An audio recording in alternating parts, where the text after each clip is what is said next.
tunnettu maailmalla. No joo. Är det tråd i någon land? Sölttråd, hobia ja näitä. Ja Joo. Ja katsotaan siellä. Ja minä luulen, että tästä tulee jotakin. Tästä on jo tullut. Että me olemme saaneet kirjoja tänne Suomesta, Vihtistä. Me olemme saaneet Utsjoelta. Me olemme saaneet Vesisaaren kirjastosta. Ja yksinäisiä on tuonut. Onko se yksinäisiä? Yksityiset on tuonut kirjoja. Ja siellä meillä on iso laatikko, mutta meillä ei ole hyllyjä. Että me freistamme niin hankkia hyllyjä, kun me saamme. Mutta me emme ottaa vaikka mitä. Me saamme sanoa sitä, että tässä pitää olla jotakin historiallista. Niin, hyllyt. Joo. Ja sinne sisälle me teemme semmoinen vanha keittiön, Pykeän vanha keittiö. Ja meillä on se sähköuuni vielä, pannaan sinne ja erilaisia. Missäkään on se vanha uuni? Sähköuuni. Se on tullut tuonne. Ja sitten me freistamme tänne tulee telkkaria ja semmoinen näyttely, missä me saamme näyttää kuvia. Niin. Ja nämä Suomen TV:ssä on ollut paljon semmoista. Niin, että me saamme nämä tänne. Det är Tromsø. Ja sitten, no. Ja minä tiedän, että Riitta-Leena on tuonut jotakin. Oli hyvä. Joo, kiitos.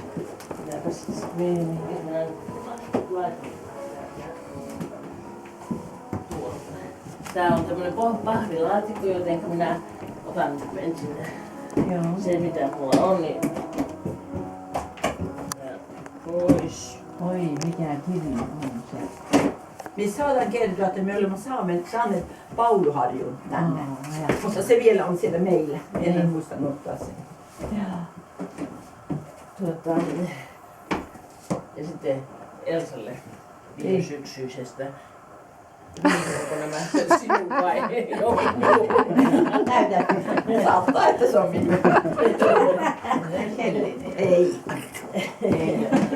Minun se on. Minulle. Vähän taisi silmälaiset vaihtua tai jotain vastaavaa tällä vastaavalla matkalla. No niin, tosiaan Pykeän ystävät Pykkones Venner ry:n puheenjohtajana, niin saan monenlaisia viestejä ja yhteydenottoja ja milloin kysellään, että mistä saa majoitusta, mistä saa ruokaa, selviääkö suomen kielellä, käykö eurot ja niin edelleen, mutta hyvin paljon tulee sitten niitä, että kävin Pykeijässä ja sydän jäi sinne ja haluamme liittyä jäseniksi ja kaikkea ja kuvaillaan mitenkä on kumiveneillä käyty merellä ja saatu kalaa ja niin edelleen.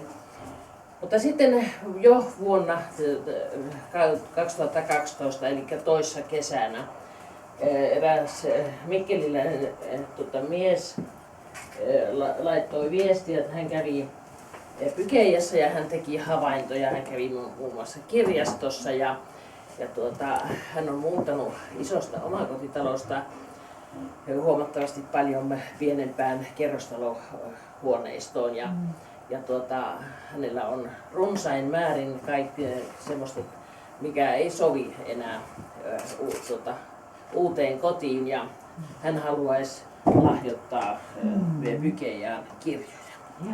Ja se asia on nyt sitten ollut vähän jäissä, kun tuli tieto, että Pykeijän kirjasto lakkautetaan, mutta nyt sitten otin hänen yhteyden, että miten se sinun kirjaprojekti ja niin vähän ennen nyt tätä syksyn matkaa, niin hän kantoi meille tämmöisen pinon kirjoja.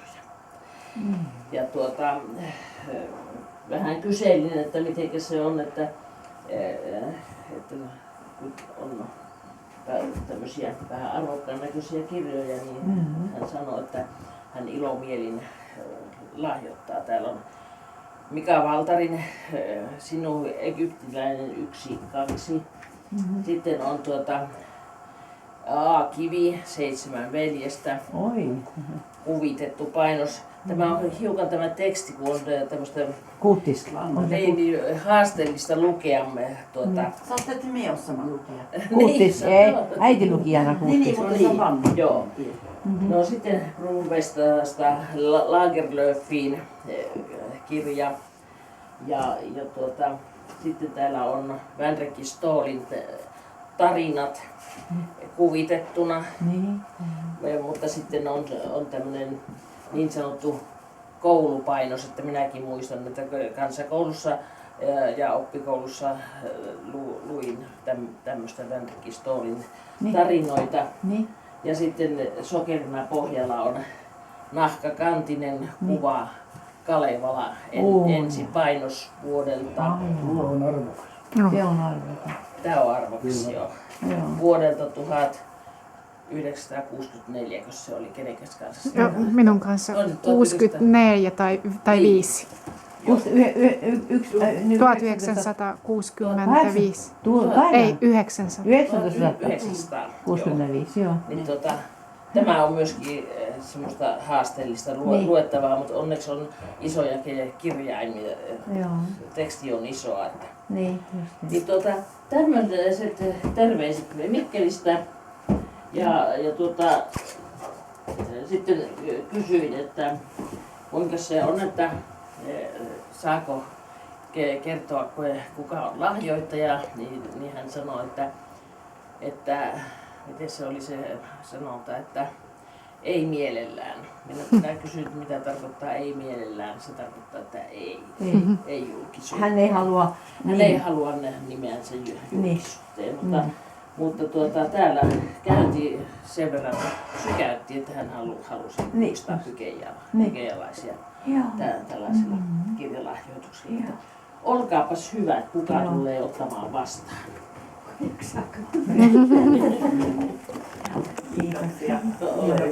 Kiitos. Otetaan näin päin, kun tuo Pentti ottaa kuvaa, että näyttää sille mieleen. Niin. Joo, se on hyvä hetki siinä. Vaikka meillä joku puoli tuntia nyt. Niin, alkuun.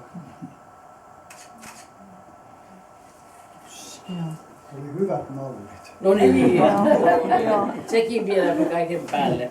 Joo, niin kiitoksia. Voidaan saada hänelle sitten. Joo. Ja kiitoksia. Kiitoksia. Ja me täytyy sanoa sen, että meillä on joitakin arvokkaita tämmöisiä. Ja me luulen, että me freistamassa saadaan lasikaappi. Joo. Että semmoinen hylly, missä on lukku edessä. Niin, että semmoiset. Joo. Ja meillä on myös semmoinen toinen, se joka on piirtänyt sen kirjan, ne raamattu, te tode. Niin, että ne saman tuon kanssa.